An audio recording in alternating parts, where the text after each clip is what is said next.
We all know the fairy tale. The wealthy aristocrat falls for the lowly housemaid.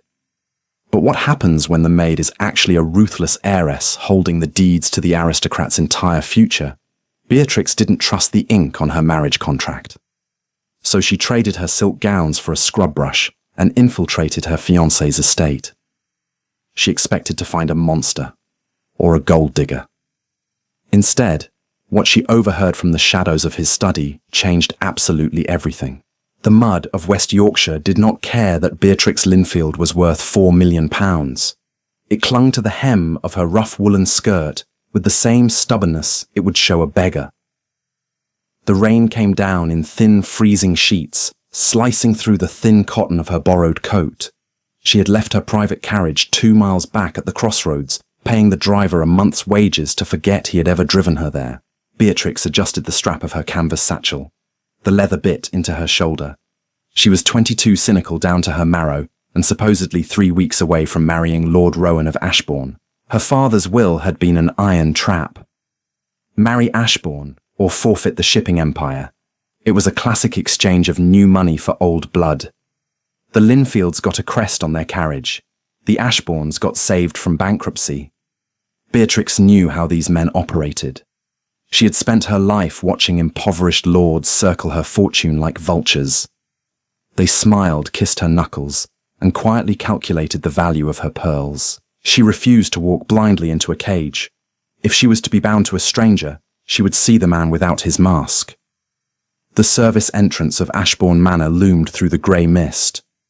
It was a sprawling, decaying beast of a house.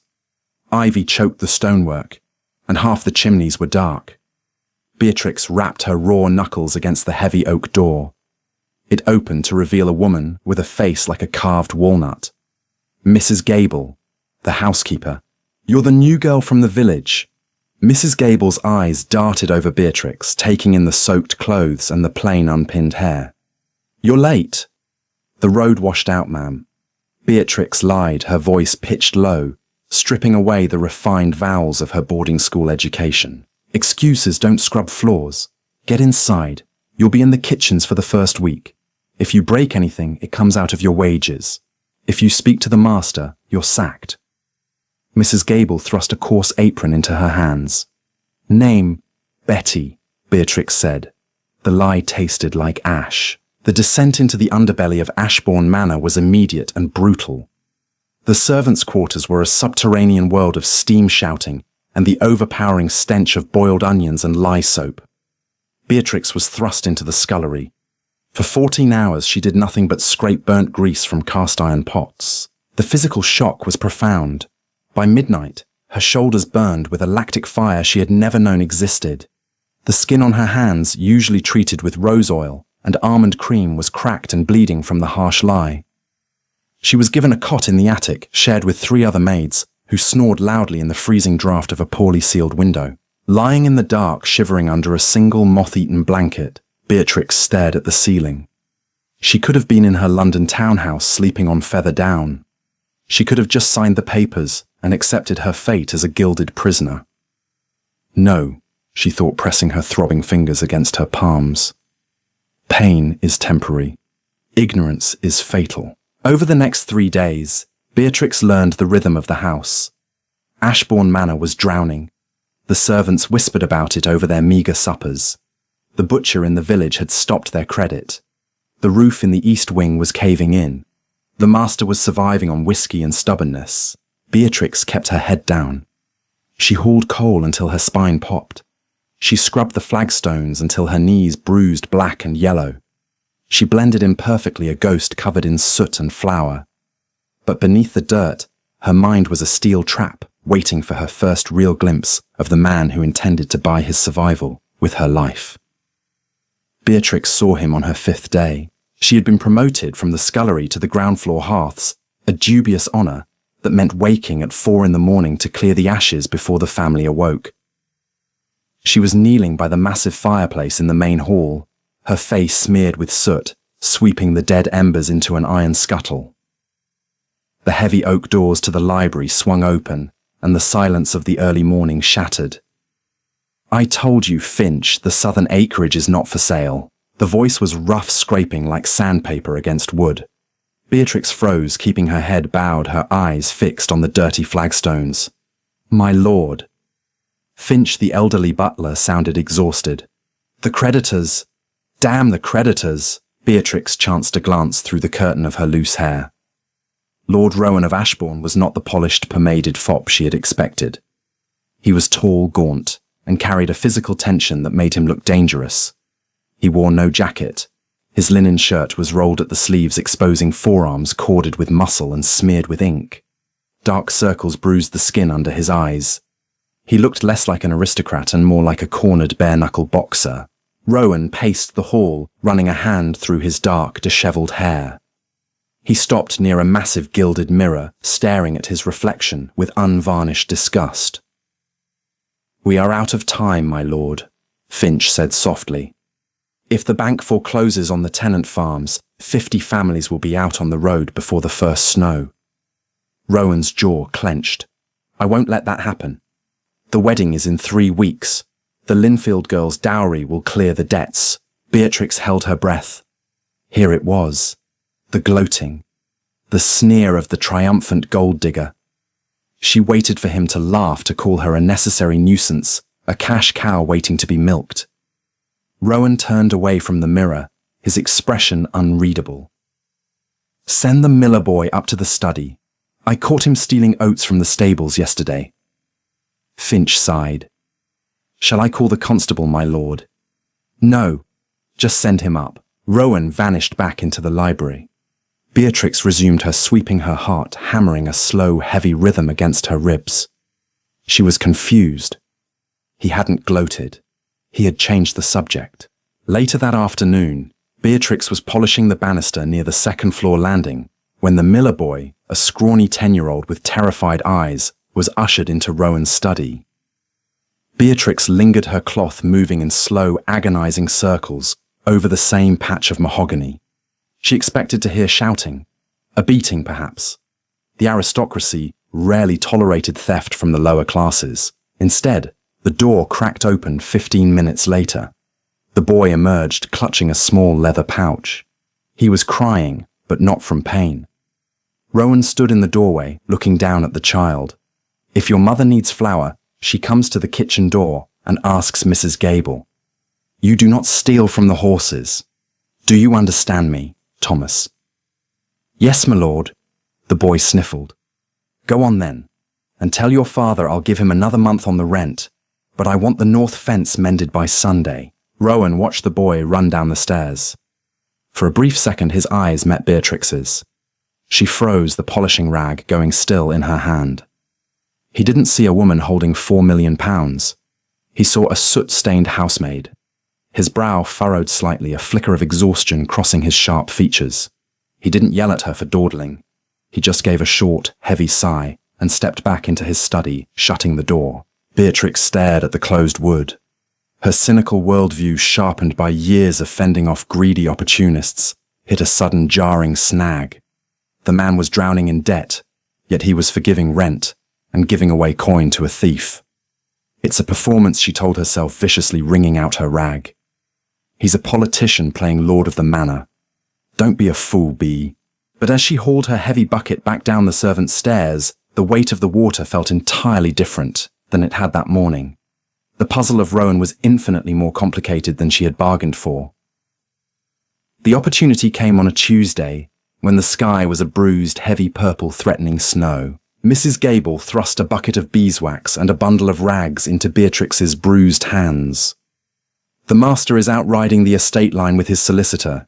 Get into the library, polish the desk, and clear the grate. And be quick about it. If he catches you in there, he'll have my head and yours." Beatrix nodded silently. She slipped into the library. The room was magnificent, but dying. The velvet curtains were faded from the sun, and gaps in the massive bookshelves showed where valuable first editions had already been sold off. She dropped to her knees by the hearth and began shoveling the cold ash. The physical labor no longer shocked her system. She had built a numb tolerance to the aching in her joints. Her mind, however, was razor-sharp. She scrutinized the room. Ledgers were stacked haphazardly on the great mahogany desk.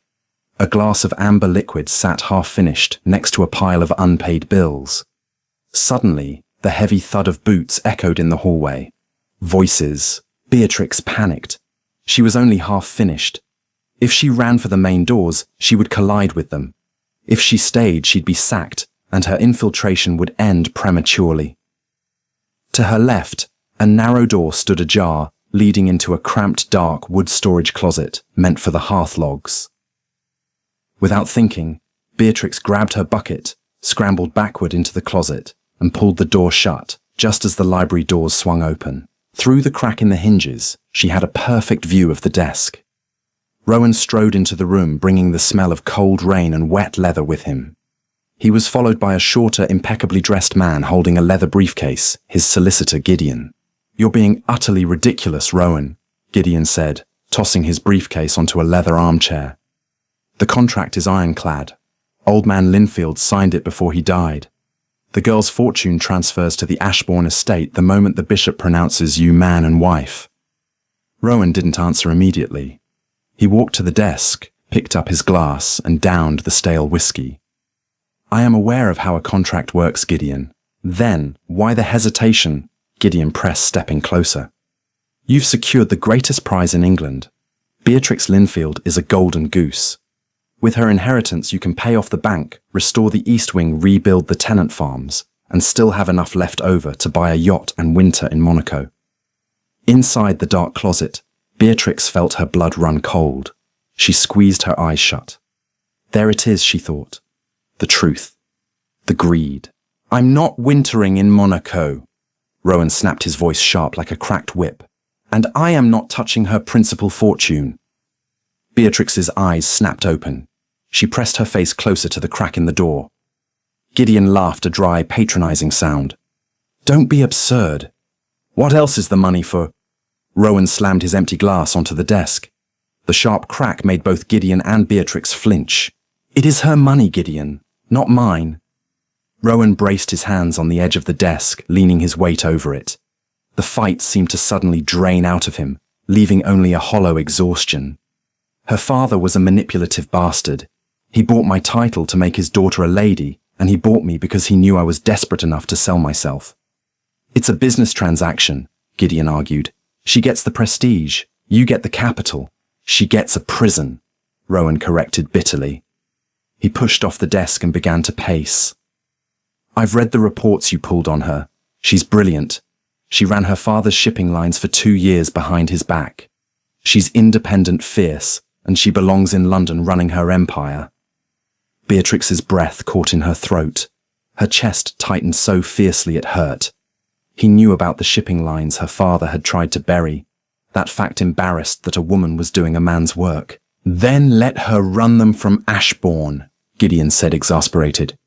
"You think a woman like that wants to be chained to a decaying estate in Yorkshire?" Rowan stopped pacing and levelled a hard glare at the solicitor. "I will take exactly the sum required to halt the foreclosures and keep my tenants from freezing in the mud. Not a single penny more. I will sign a legal addendum the night before the wedding, waiving my rights to the rest of her estate." Gideon stared at him as if he had lost his mind. "You can't do that. It's financial suicide. You'll be living hand to mouth for the rest of your life." "I'll survive. I always have." Rowan looked toward the window out at the driving rain. "Once we are married, she can return to London. She can live exactly as she pleases. I won't demand she share my bed, and I won't demand she share my ruin. I will give her the title her father demanded, and then I will give her her freedom." Beatrix sat in the pitch-black closet, the cold damp seeping through her skirt, entirely paralyzed. Her heart pounded a frantic rhythm against her ribs. She had come here to find a monster. She had come to find a parasite who intended to bleed her dry.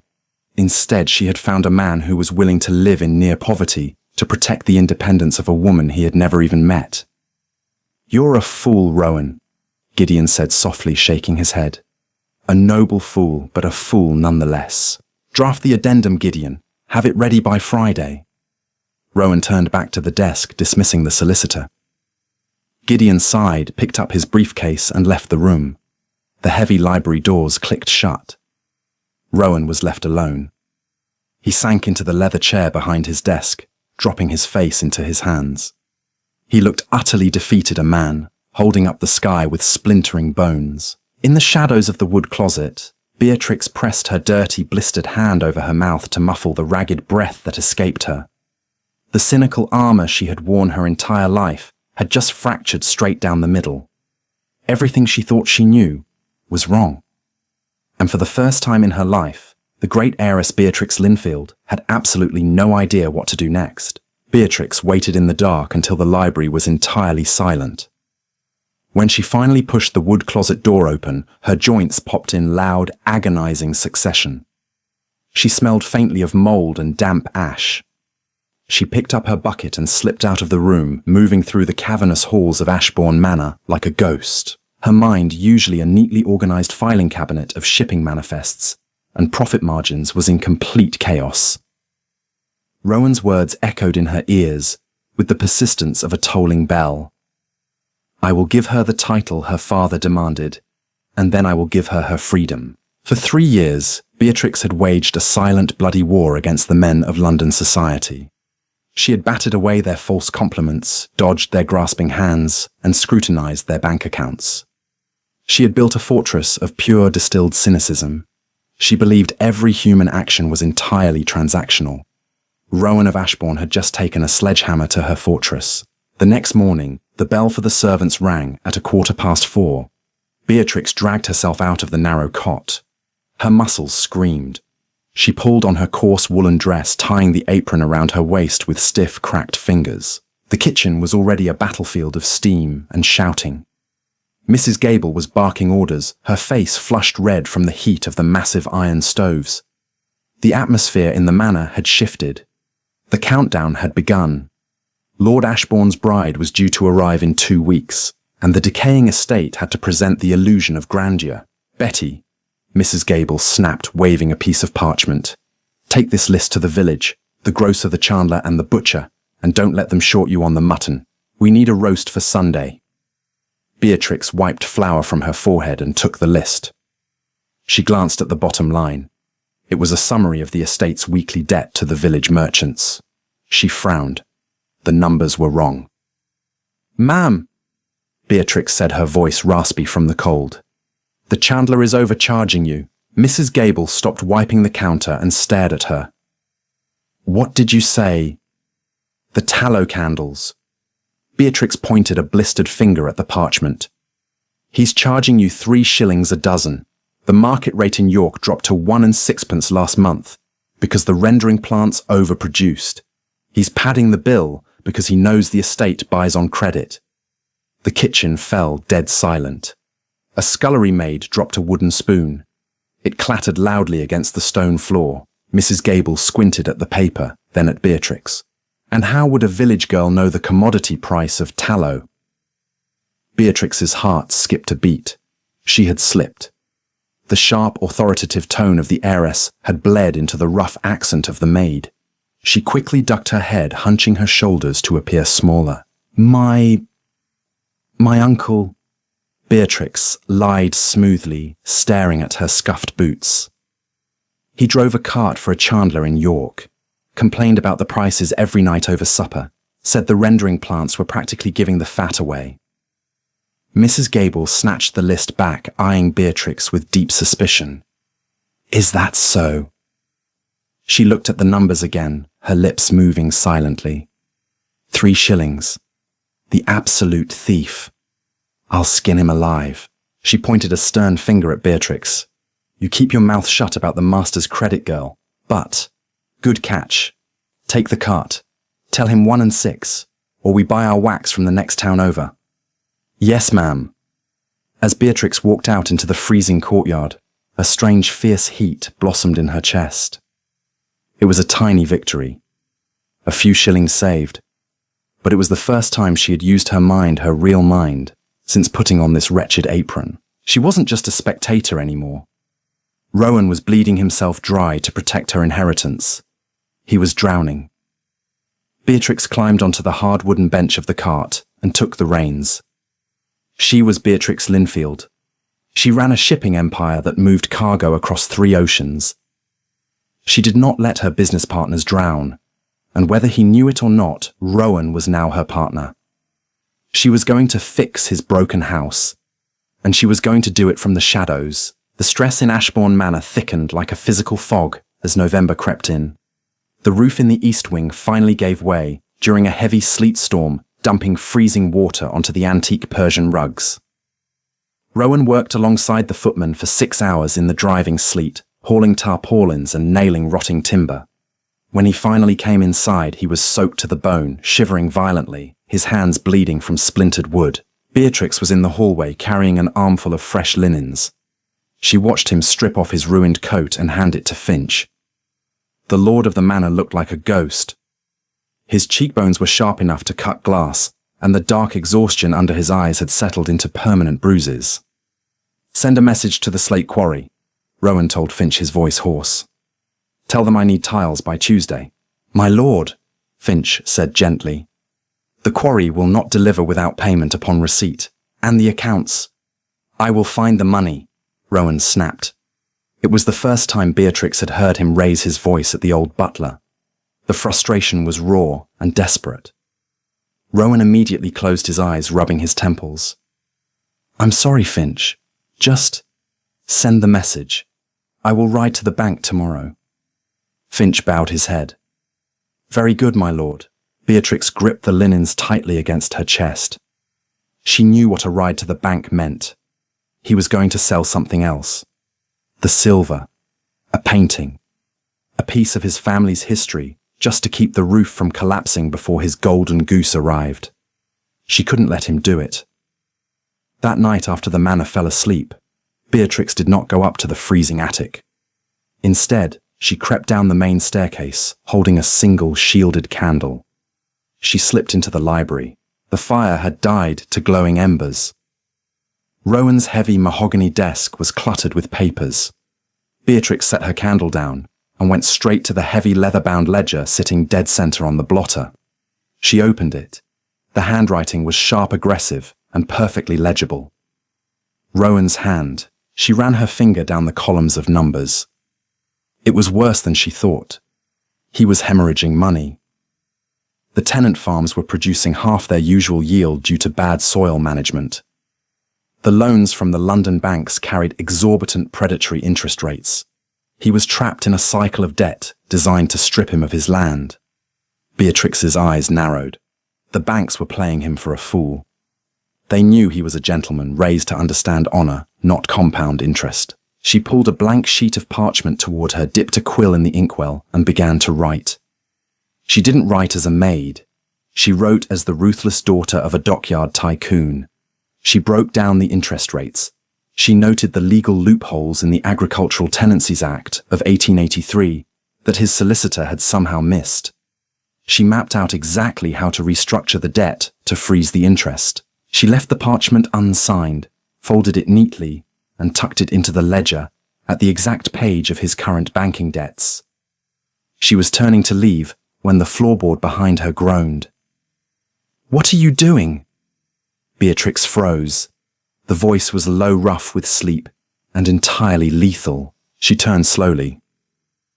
Rowan stood in the doorway of the library. He wore a dark dressing gown over his trousers, his hair uncombed. He looked massive in the shadows blocking her only exit. His eyes fell on the desk, the open ledger, and the ink on her fingers. "I asked you a question," he said, stepping into the room. The exhaustion was gone, replaced by a cold, sudden fury. "Are you spying for the creditors or the journalists?" "Neither, my lord," Beatrix said. She kept her voice low, fighting the urge to stand up straight and meet his gaze as an equal. She forced her shoulders to slump. "I was just cleaning. In the dark with ink on your hands." He closed the distance between them. He was tall enough that she had to tilt her head back to look at his face. "Do not lie to me in my own house. Who paid you to look at my books? No one." Rowan grabbed her wrist. His grip was tight, but not bruising. He pulled her hand up, bringing her ink-stained fingers into the dim light of her single candle. "You're the new girl," he murmured, his brow furrowing. "Betty, the one who told the housekeeper how to undercut the chandler." Beatrix swallowed hard. She tried to pull her hand away, but his grip was firm.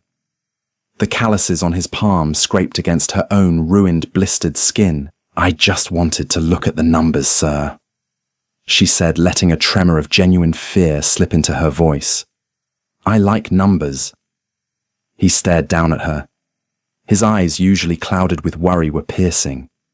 He was looking at her, really looking at her for the first time. He took in the soot on her cheek, the exhaustion in her posture, and the sharp, intelligent defiance she couldn't quite mask in her eyes. Slowly, his anger seemed to dissolve into profound confusion. He released her wrist. "Go to bed," he said softly. "My lord." "Go to bed, Betty, before I call Finch and have you thrown out into the snow." Beatrix didn't hesitate. She grabbed her candle and practically fled the room. But as she reached the door, she looked back. Rowan wasn't watching her leave. He was already standing over the desk, unfolding the piece of parchment she had left in the ledger. The next morning, the house was buzzing. Beatrix was on her hands and knees in the dining room, scrubbing the floorboards with a coarse brush. The physical pain was a dull roar in the background of her mind. She was waiting for the fallout. She expected Mrs. Gable to march in and sack her. She expected the local constable. Instead, the double doors opened and Finch stepped in. "Betty," the old butler said, his tone formal. "The master wishes to see you in his study." Beatrix stopped scrubbing. She wiped her forehead with the back of her wrist, leaving a streak of soapy water across her skin. "Yes, Mr. Finch." She followed him up the grand staircase.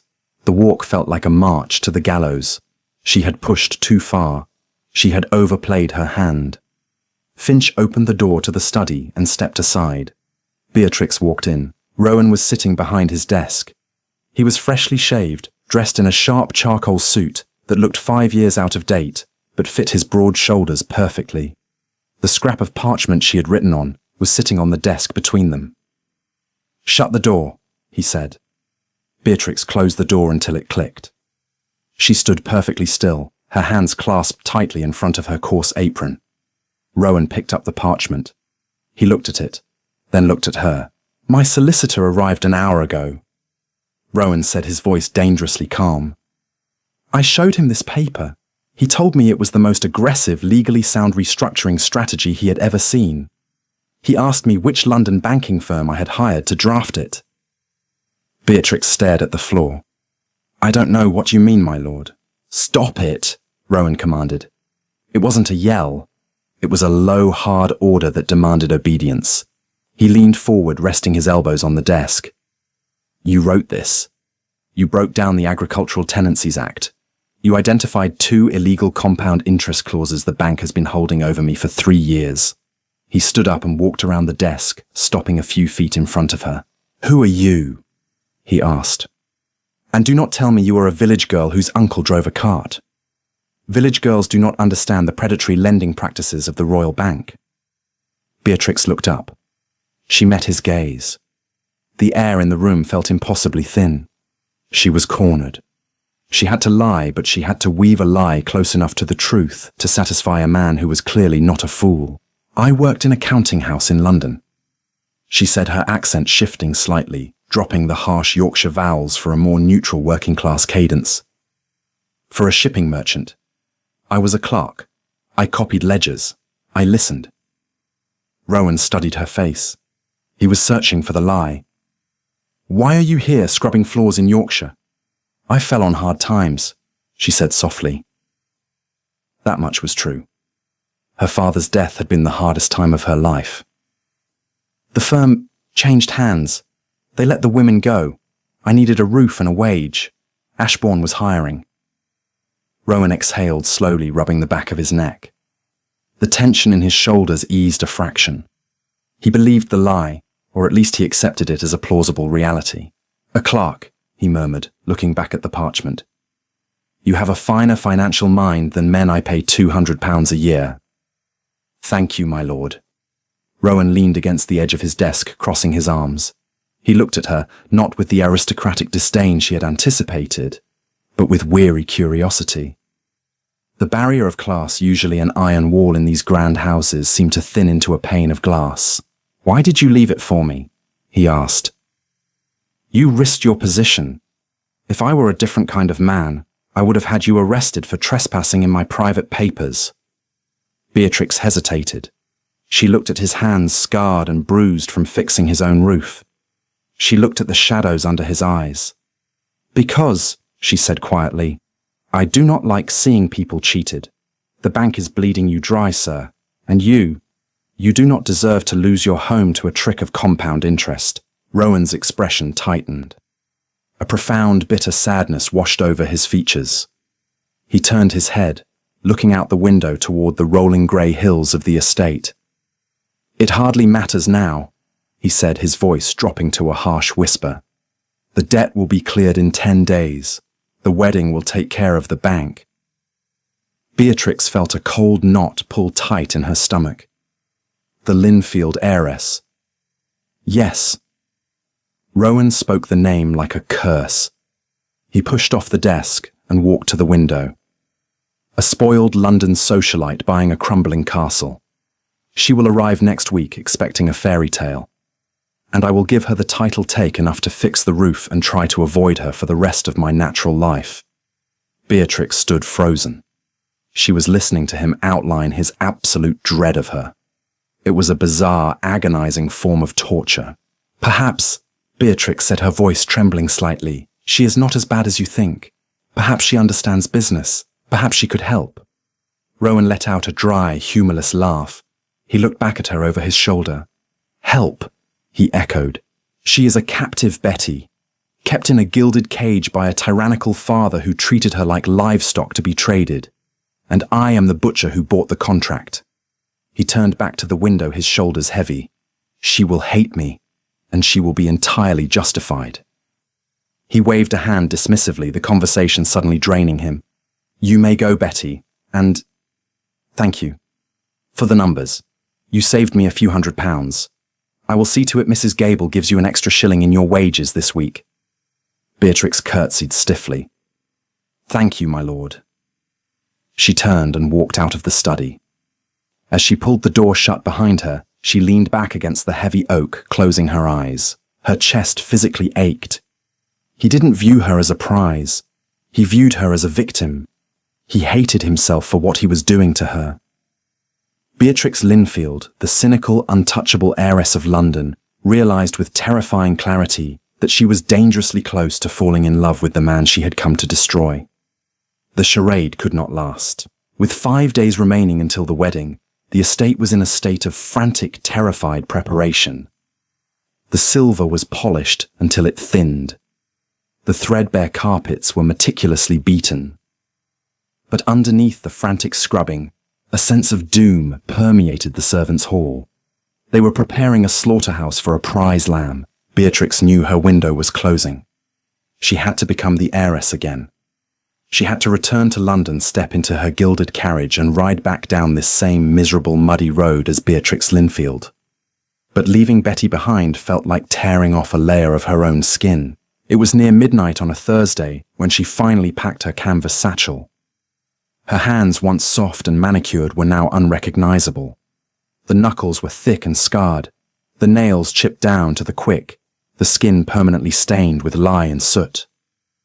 She looked at them in the dim moonlight filtering through the attic window. She had never been prouder of anything in her life. She slipped down the servants' stairs, moving silently past the kitchen, where the embers of the hearth still glowed red. She intended to walk the 2 miles to the crossroads and wait for the morning coach to York. As she passed the corridor leading to the main hall, a voice stopped her cold. "Leaving without your wages?" Beatrix turned. Rowan stood in the archway of the library. The manor was freezing, yet he wore only his trousers and a linen shirt, the collar undone. He looked worse than he had a week ago. The bones of his face were sharp, his eyes bloodshot from lack of sleep and too much cheap whiskey. He stepped into the corridor, his gaze dropping to the satchel in her hand. "Mrs. Gable said you hadn't come down for the evening meal. I assumed you were ill. It appears you are just a coward." Beatrix's jaw tightened. "I am not a coward, my lord. I am simply done." "Done," Rowan repeated. He let out a harsh, rasping breath and dragged a hand over his face. Of course. Why stay? The ship is sinking and the rats have the right of way. I suppose I can't blame you. That isn't fair. Beatrix snapped, the sharp aristocratic edge slipping into her voice before she could suppress it. I have scrubbed your floors. I have bled on your flagstones. I fixed your ledger. And then you run in the dark, Rowan countered, stepping closer. The scent of wood smoke and stale alcohol radiated from him.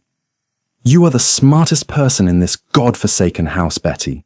You understand the ledgers better than my own solicitor. I was going to ask you to stay on as the estate manager. Beatrix froze. Her grip on the canvas strap tightened until her knuckles turned white. You would hire a woman, a former scullery maid. I would hire the devil himself if he could keep my tenants from starving, Rowan said bitterly. He looked at her, his expression a complex knot of anger and profound disappointment. But you're leaving. You found a better position, or you simply grew tired of the cold. I am leaving to save you, she wanted to scream. I am leaving so I can come back and buy your life back from the banks. Instead, she lowered her eyes, playing the role of the departing servant one last time. I must go, my lord. I have obligations. Rowan stared at her for a long, agonizing moment. Then he reached into his pocket and pulled out a small leather coin purse. He tossed it. It hit the stone floor at her feet with a heavy clink. Your wages, he said, his voice entirely devoid of emotion. Plus the shilling I promised you. And a severance. Safe travels, Betty. He didn't wait for her to pick it up. He turned and walked back into the library, shutting the heavy oak door with a resounding thud that echoed through the empty house. Beatrix stood in the freezing corridor alone. She slowly bent down and picked up the purse. It was heavy. It contained at least £5 more money than he had to spare. It was a king's ransom for a maid, and a devastating blow to a man on the edge of ruin. A tear, hot and furious, spilled over her lashes and cut a clean track through the soot on her cheek. She wiped it away savagely. She walked out into the Yorkshire rain, leaving Ashbourne Manor behind. The next time she saw it, she would own it. 4 days later, the Linfield carriage arrived. It was a monstrous, ostentatious thing painted glossy black, with the Linfield shipping crest emblazoned in gold leaf on the doors. It was pulled by 4 matching greys, their breath pluming in the freezing November air. The carriage wheels dug deep, arrogant trenches into the mud of the courtyard. Beatrix sat perfectly still on the velvet cushions. She wore a travelling gown of heavy dark green silk, tailored severely to her waist. A black feathered hat sat atop her intricate, perfectly pinned hair. A heavy veil obscured the upper half of her face. She was encased in wealth. She felt entirely suffocated. The carriage door opened. Her footman lowered the steps. Beatrix descended. The courtyard was lined with the servants she had lived with just days prior. There was Mrs. Gable looking terrified and rigid. There were the scullery maids she had shared a freezing attic with, their eyes wide with awe and fear. They did not recognize her. The soot was gone, the coarse wool replaced by silk, the subservient stoop replaced by the rigid, terrifying posture of absolute power. And standing at the top of the stone steps was Lord Rowan of Ashbourne. He was wearing his formal suit. It was immaculately brushed, but the cuffs were slightly frayed. He looked like a man standing before a firing squad. His jaw was locked, his eyes cold and defensive. Beatrix climbed the steps slowly, the rustle of her silk loud in the oppressive silence of the courtyard. She stopped 2 feet from him.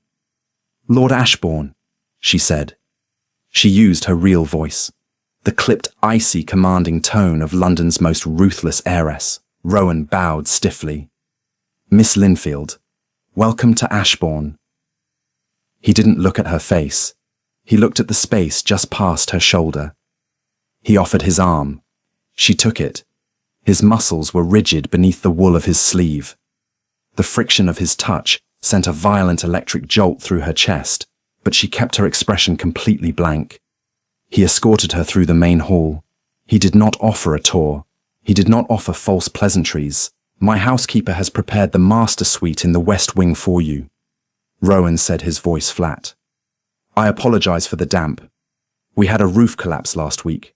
We are doing our best to manage the drafts. I am accustomed to managing difficult environments, my lord, Beatrix replied smoothly. They reached the doors of his study. Rowan stopped and turned to her. Before you retire to your rooms, Miss Linfield, I have requested my solicitor, Mr. Gideon, to be present. There is a matter of paperwork we must conclude before tomorrow's ceremony. I was under the impression my father's lawyers had finalized the contract, Beatrix said, stepping into the study. Gideon was waiting by the desk, looking profoundly uncomfortable. He bowed deeply as Beatrix entered. Rowan walked behind the desk and picked up a single sheet of heavy parchment. Your father's contract transfers your entire principal fortune to my estate upon our marriage. I find those terms unacceptable. Beatrix lifted her chin, staring at him through the thin black mesh of her veil. You are refusing my dowry. I am taking exactly £60,000, Rowan said, his voice hard, leaving no room for negotiation. It is enough to clear the predatory debts on my tenant farms and repair the structural damage to the manor. The remaining £3.9 million will remain in a trust controlled entirely by you. I waive all spousal rights to it. He pushed the parchment across the desk toward her. Sign it. My solicitor will witness it. Once the wedding is concluded tomorrow, you are free to return to London. I will not hold you prisoner here. Beatrix looked down at the parchment. Her chest heaved against the tight whalebone of her corset. He was really doing it. He was choosing poverty to protect a stranger. She slowly reached up and unpinned her hat. She lifted the veil, pulling the heavy feathered monstrosity from her head, and set it on the desk. Rowan looked at her face for the first time. His eyes scanned her features. The high cheekbones, the sharp jaw, the dark, piercing eyes. A frown flickered across his face. A spark of confusion. He stared at her mouth, then up to her eyes. The colour drained from his face with terrifying speed. He took a step back, hitting the edge of the bookshelf behind him. No. Beatrix picked up the contract. She didn't look at Gideon. Mr. Gideon, please wait outside. My lady, I must witness. Get out, Gideon. Rowan snarled, his voice a sudden explosive roar that made the solicitor jump out of his skin. Gideon practically ran from the room, pulling the doors shut behind him. The silence that followed was suffocating. Rowan stared at her. His chest rose and fell in jagged, uneven breaths. He looked at the heavy silk of her dress, the diamonds at her throat, and then down at her hands. She had refused to wear gloves. The skin was still raw, the cuts from the lye soap, still healing the nails, still brutally short. Betty, he breathed.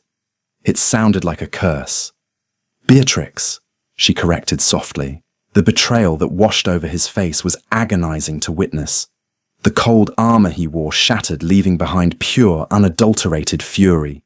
He crossed the room in 3 strides, stopping inches from her.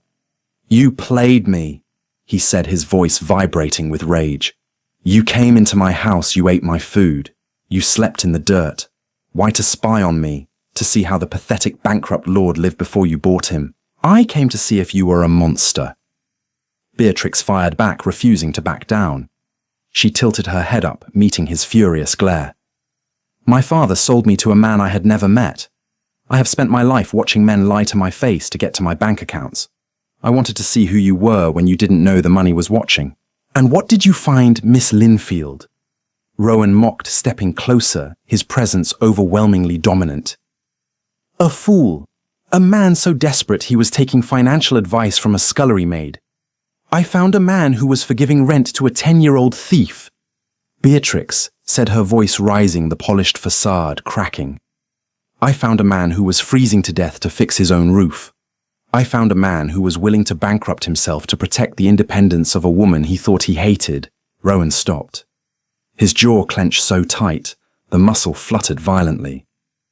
You lied to me, he said, his voice dropping to a harsh whisper. You stood in this room and looked me in the eye and lied. Because if I told you the truth, you would have thrown me out, Beatrix said. She reached out her scarred hand, hovering between them before she pressed it flat against his chest. She could feel his heart hammering wildly beneath the wool suit. Rowan. You were going to let me walk away with everything. It is yours. It is ours. Beatrix grabbed the addendum off the desk and ripped it down the middle. The sharp tearing sound echoed loudly in the quiet room. She tore it again, dropping the pieces onto the floor. Rowan stared at the shredded parchment. What are you doing? I am running my empire, Beatrix said, stepping into his space, her dark eyes blazing with an intensity that made him hold his breath. And my empire now includes Ashbourne. I am not going back to London. I am staying here. We are going to fire your idiotic bankers. We are going to buy the Slate Quarry. We are going to rebuild the tenant farms. Rowan looked at her entirely stunned. The rage was slowly draining out of him, replaced by a profound, disorienting shock. You want to stay in Yorkshire in this ruin? It won't be a ruin for long, Beatrix said, a fierce, cynical smile touching her lips. I know exactly how much the Chandler charges for tallow, remember? Rowan let out a breath that was half laugh, half sob. He reached up his large, calloused hand, gently catching her jaw. His thumb traced the faint, lingering shadow of soot she hadn't quite been able to scrub from her hairline. You are absolutely terrifying, he murmured. You require a terrifying wife, my lord, Beatrix whispered, leaning into his touch. The banks will eat a gentleman alive. They will not survive me. He didn't kiss her gently. He kissed her like a man who had been drowning and finally found the surface. It was desperate, rough, and entirely stripped of aristocratic pretense. Beatrix grabbed the lapels of his jacket, pulling him closer, anchoring herself to the solid, unyielding reality of him. There was no fairy tale here, just mud ink and two cynical survivors who had finally found an equal match. The wedding of Lord Rowan of Ashbourne and Miss Beatrix Linfield did not make the society pages in London.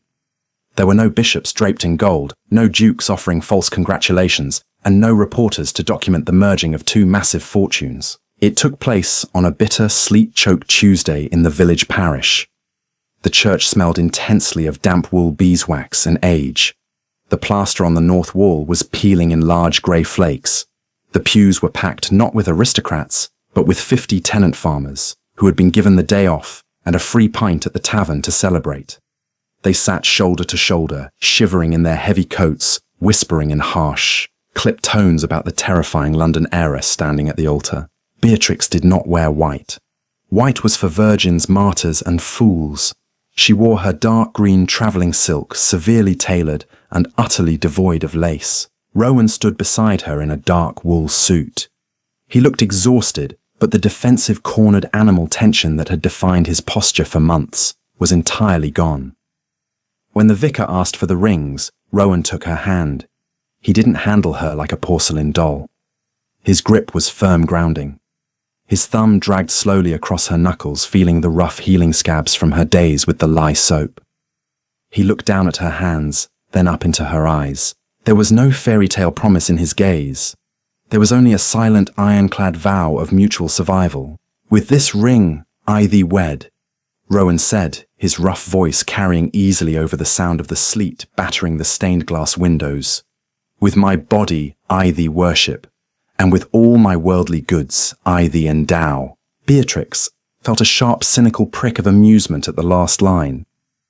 His worldly goods currently consisted of a collapsing manor, 70 starving sheep, and a mountain of predatory bank loans.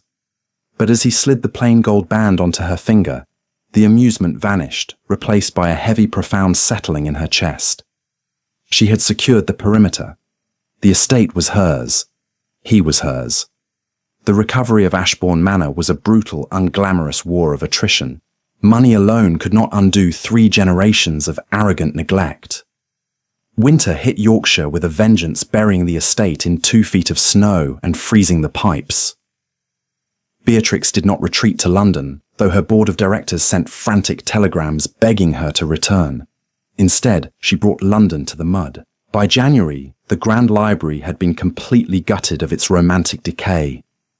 Beatrix ordered 3 telegraph machines hauled up from York. Workmen spent 4 days stringing thick black wires across the ancient stone facade of the manor, drilling straight through the 16th century masonry. The constant frantic clack, clack, clack of the machines, echoed through the halls from dawn until midnight. She hired 2 clerks from the village young men who had learned the Morse code on the railways and set them up at a pair of makeshift desks near the hearth. She ran her global shipping empire in the mornings. Dressed in heavy wool skirts and thick boots, she paced the library, dictating ruthless directives regarding cargo rates in Bombay and dock fees in Liverpool. The clerks sweated, trying to keep up with her sharp, merciless pace. In the afternoons, she managed Ashbourne. Rowan took the physical labour. Beatrix took the financial. While he was out in the freezing wind replacing rotted fence posts and culling the diseased livestock, she was at his mahogany desk, dismantling the bank loans. She did not merely pay off his debts, she hunted the creditors. When she discovered the local credit house had been charging the tenant farmers an illegal 20% interest rate on winter seed, she bought the credit house entirely. She fired the manager by telegram and slashed the interest rates to 3%. The village did not know what to make of her. The servants at the manor, however, quickly learned the truth. Their new mistress was far more dangerous to outsiders than she was to them. Mrs. Gable, the housekeeper, lived in a state of perpetual terror. For the first month, entirely convinced Beatrix would sack her for the week she had spent screaming at her in the scullery. Instead, Beatrix doubled her wages and gave her complete authority over the household budget, with one strict condition: do not ever buy cheap lye soap again. The defining moment of her rule came in late February, when the snow began to melt into a thick, clinging brown sludge. Beatrix was reviewing the kitchen ledgers over breakfast. She noticed a discrepancy. She picked up a thick red pencil, circled a number, and stood up.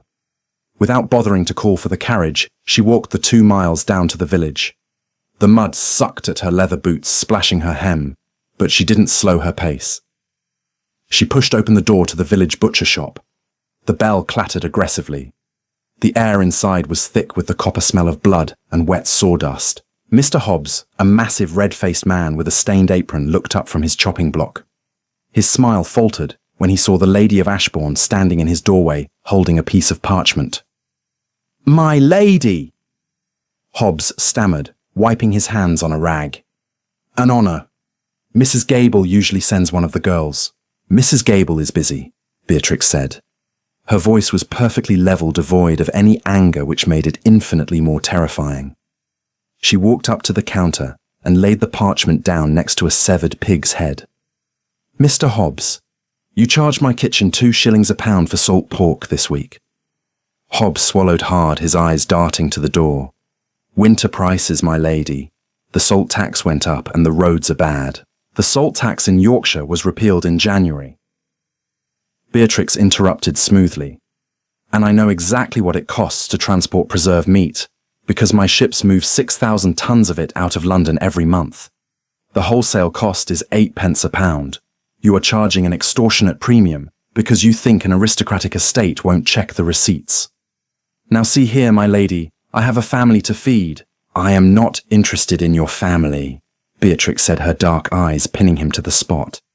"I am interested in my ledger. You have been overcharging the Ashbourne estate for 5 years. I calculated the total variance. It comes to roughly £40. Hobbs turned the colour of old chalk. £40? I don't have that kind of coin." "I know," Beatrix said.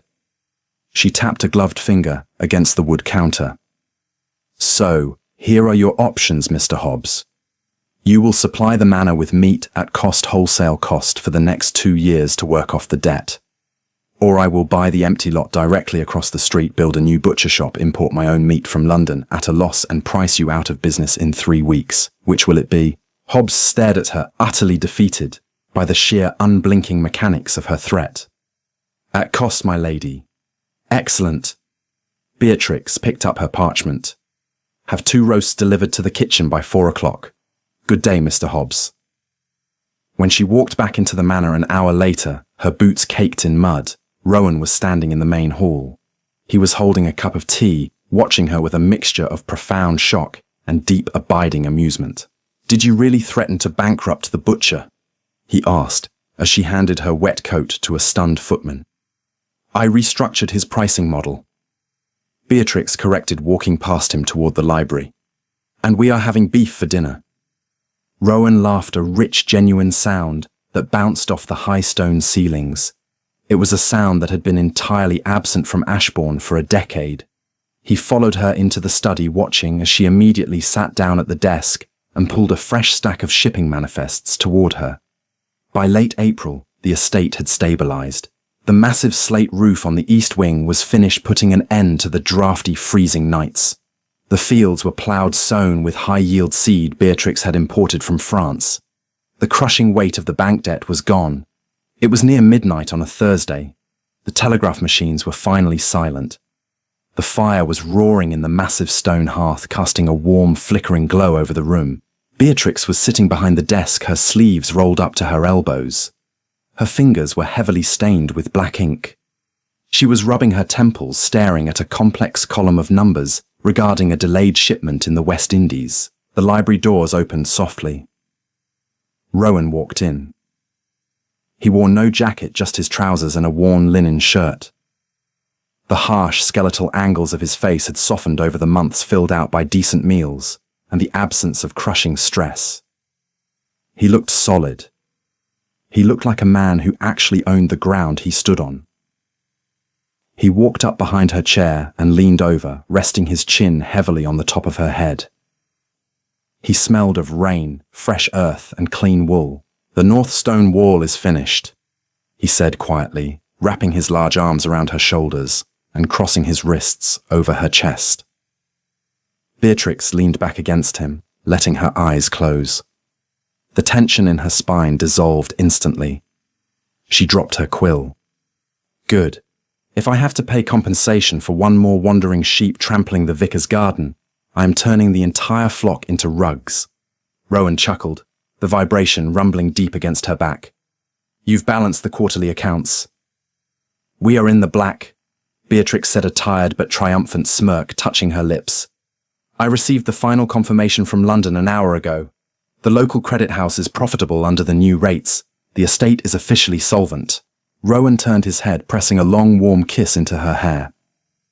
He looked down at the ledger, at the aggressive, sharp handwriting that had saved his life. He remembered the terrified, soot-stained maid holding a single candle in the dark, risking her neck to leave him a piece of advice. "I brought you something," Rowan said softly. He shifted, sitting on the heavy oak edge of the desk. He reached into his trouser pocket and pulled out a small, roughly wrapped package tied with a piece of twine. He set it on top of her shipping manifests. Beatrix frowned, sitting up. "What is this?" "Open it." She untied the coarse twine and folded back the brown paper. Inside sat a small, crudely carved wooden block. It was meant to be a sheep. It was lopsided. Its ears were uneven, and one of its front legs was significantly shorter than the others. "Thomas carved it," Rowan explained, his voice low. "The miller boy. The one who used to steal the oats from the stables." Beatrix ran her ink-stained thumb over the rough wood. "His father stopped me on the road today." Rowan continued, watching her face closely. "He wanted to thank you for the new seed ploughs you authorized. He said it's the first spring in 5 years his family hasn't gone hungry. Thomas made that for you. He asked me to give it to the terrifying lady in the big house." Beatrix stared at the little wooden sheep. It was an object of absolute zero financial value. It would be laughed out of any drawing room in London. It was not silver or gold or diamonds. It was just a piece of scrap wood, carved with a dull knife by a child who was no longer starving because she had balanced a ledger.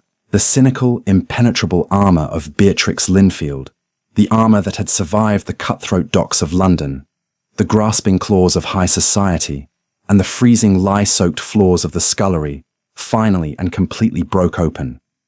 Her throat tightened painfully. Her dark eyes filled with hot, sudden tears.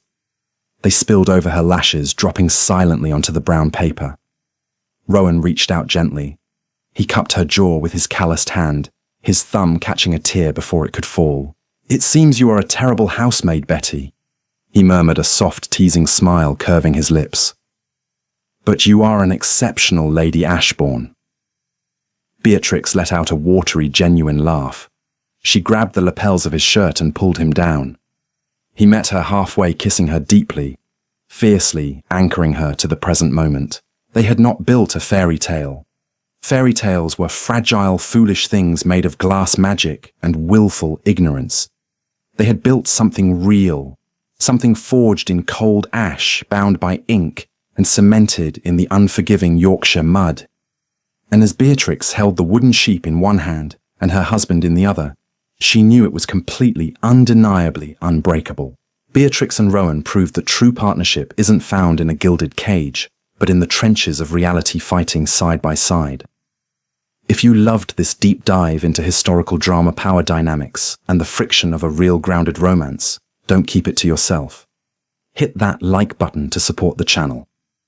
Share this story with someone who loves a fierce, unapologetic heroine, and make sure to subscribe and ring the bell so you never miss our next epic storytelling adventure. Leave a comment below. Would you have kept the secret as long as Beatrix did?